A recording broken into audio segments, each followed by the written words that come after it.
Jéricho s'était enfermé et barricadé contre les Israélites. Personne n'en sortait et personne n'y entrait. On avait élevé des remparts, des murs séparant les peuples, séparant les hommes, séparant Dieu et les hommes. Le Seigneur dit alors à Josué, « Vois, je livre entre tes mains Jéricho et son roi et les gens d'élite. Vous tous, les combattants, vous contournerez la ville pour en faire une fois le tour. Pendant 6 jours, tu feras de même. 7 prêtres porteront en avant de l'arche 7 trompes en cornes de bélier. Le 7e jour, vous ferez 7 fois le tour de la ville, et les prêtres sonneront de la trompe.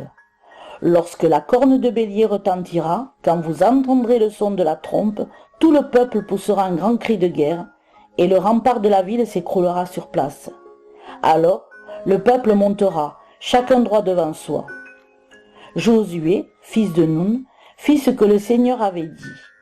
Il appela les prêtres et leur dit, « Prenez l'arche d'alliance et que 7 prêtres portent 7 trompes en cornes de bélier en avant de l'arche. » Puis il dit au peuple, « Passez et faites le tour de la ville et que l'avant-garde passe devant l'arche du Seigneur. » Il fut fait comme Josué l'avait dit au peuple.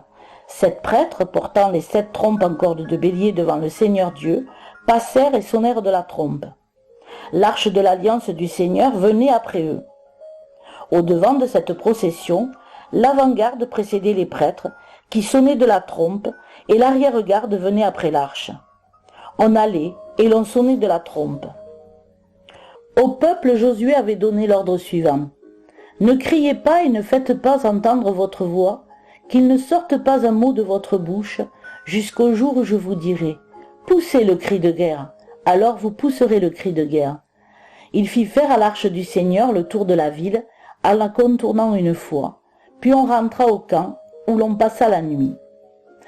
Josué se leva de bon matin, et les prêtres prirent l'arche du Seigneur. Munis des 7 trompes en cornes de bélier, les 7 prêtres marchant devant l'arche du Seigneur sonnaient de leurs trompes pendant la marche, tandis que l'avant-garde allait devant eux, et l'arrière-garde à la suite de l'arche du Seigneur.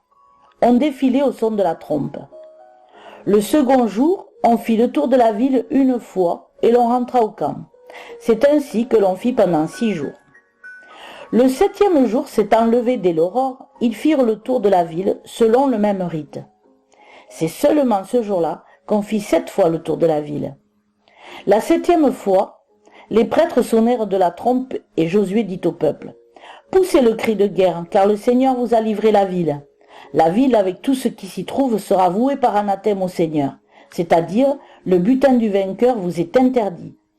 Tout sera attribué à Dieu, tous les objets précieux seront offerts au sanctuaire. Tout appartient à Dieu. Mais vous, prenez bien garde à cette interdiction. Poussé par l'envie, vous pourriez prendre quelque chose de ce qui est interdit.